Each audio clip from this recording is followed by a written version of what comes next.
with him, and these have to be incredible stories when you talk to him. Yeah, we found out it's hot in Mississippi in July. Yeah. And there are a lot of Vikings fans down in Mississippi, especially one city. The road to being one of 32 head coaches in the NFL for Leslie Frazier was the road less traveled. He grew up in a small city in Mississippi where some of the kids he knew back then are either dead or in prison. This summer when Leslie went back home, we went with him. Columbus, Mississippi is a small southern city of 25,000 people. It was a Civil War town where both Confederate and Union soldiers are buried in the same cemetery. They claim this is where Memorial Day was started in the late 1860s.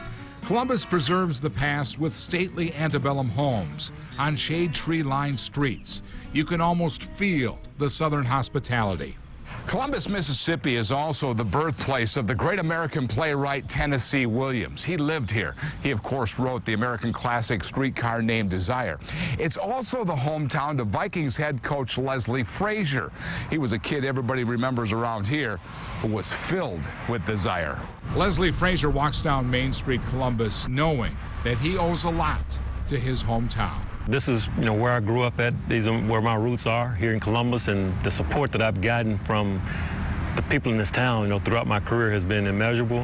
Leslie did not grow up near the antebellum mansions, far from it. This is where the house he grew up in once was. There was a small two-bedroom home he shared with his grandmother and his two brothers. Miss Ozella Gaston was the most important person in his life. I know I wouldn't be sitting here talking to you now if it were not for her. She raised me and my two younger brothers and really took us in and provided that foundation that really is what shaped me into who I am today. So did his faith and his athletic ability. We went back to the Magnolia Bowl. This was the field where Leslie developed into a player who would someday make it all the way to the NFL. A couple guys I talked to said you might not have been the best player on the team. Might not have been. That's true. Is that true? That's true. Yeah, we have some good players now. Great memories. Good teammates that I played with here on this field, the Magnolia Bowl. Looking at those stands now and after all the stadiums I've been in, it kind of puts it in perspective. It seemed so big when I was in high school, and our last game against our crosstown rival, someone was asking me earlier, what's your fondest memory? And that's probably it, scoring down this left sideline and I winning the game and everybody high-fiving me when I came off the field because it was a game-winning touchdown. And that was a good memory, a good way to go out of high school football. Leslie was voted by his classmates as Mr. Lee High, a huge honor. Leslie was really a late bloomer athletically, and his coaches remember his coming-out party. Gave him the ball and tailback, and he started running the ball. Everybody's eyes went to opening up and looking at, look what we have here. And from there was Leslie in his glory days. But the real glory days for Leslie Frazier had nothing to do with football. One of the greatest days in his life was when he got his college degree.